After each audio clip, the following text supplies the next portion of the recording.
A longtime local resident spent much of his life giving to the Attleboro community, and he continued to contribute to the city even in death.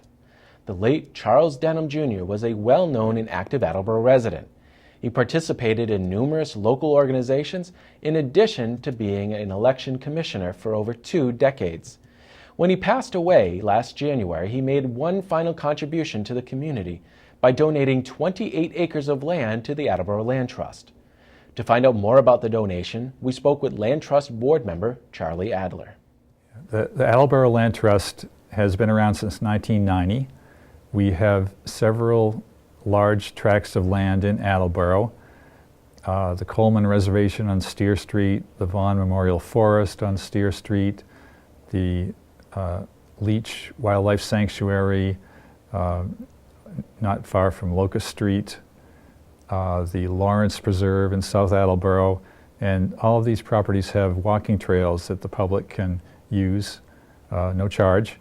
And we have other areas too that are not accessible, but we still are preserving them as valuable wildlife habitat. We recently announced that we received a gift of land of 28 acres in South Attleboro.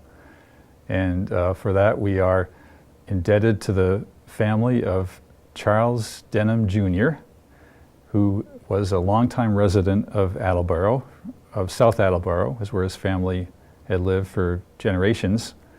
And he had 28 acres of land that he wanted to see given to the land trust. And Charlie passed away last year. He lived to be 100.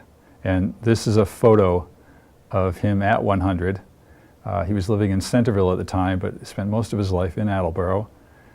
And so his son and daughter have made a gift of the 28 acres to the Land Trust, and it will be known as the Shaw Denham Memorial Forest. Charlie Denham, his family, on his mother's side were the Shaw family, and this land had been in the Shaw family for generations. It somehow fell into arrears tax-wise, and so Charlie had to sort of resolve the tax situation and get clear title for the land back in his family so that the land wouldn't be lost.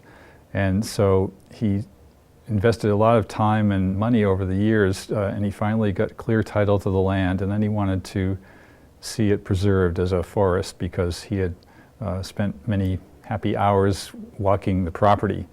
In fact, he found these arrowheads in his walks along the 7 Mile River that runs near the property. Charlie, in many years from his youth on upwards, walked this property. It's near the 7 Mile River, and it's a place where archaeologists think there were Indian settlements at one time, years ago. And so as proof of that, he, in his walks from time to time, found arrowheads. And these are 4 arrowheads that I can show you that Charlie found along the 7 Mile River in South Attleboro. The parcel it's backwoods. There's no way the public can get to it at the moment, so we're not opening it to the public yet, but we hope eventually to work out some arrangement where we have a route into the property but through the cooperation of other landowners in the area.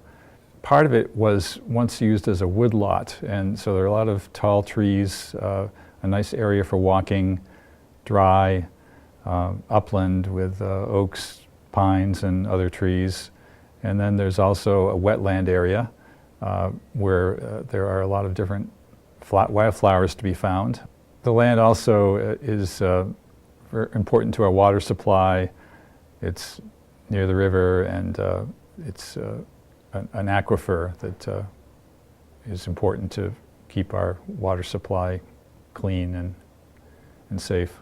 The reasons for our existence are to not only preserve land, but also to educate the public about the importance of conserving land and to advocate for conserving land. And so we have a public education program. We have an education committee that put together a booklet recently that we can make available to school children who want to learn more about our properties and what they can find on them. We really try to encourage kids to get out more in the backwoods rather than just sitting on the sofa and watching TV or something on their computer. So we think it's important to conserve this land, not only for the beauty of the land, the health benefits of having land that is still wild, air quality, water quality, the potential for recreation, for getting out and walking, hiking these trails. So there are multiple benefits. So that's why we exist and why we take so much interest and pleasure in pursuing the goals of our organization. The best way to find out more about the Land Trust is to go to our website, www.attleborolandtrust.org. And you can find out more about our programs, about our properties there, and you can also, there's an email address you can use or a phone number to get more information.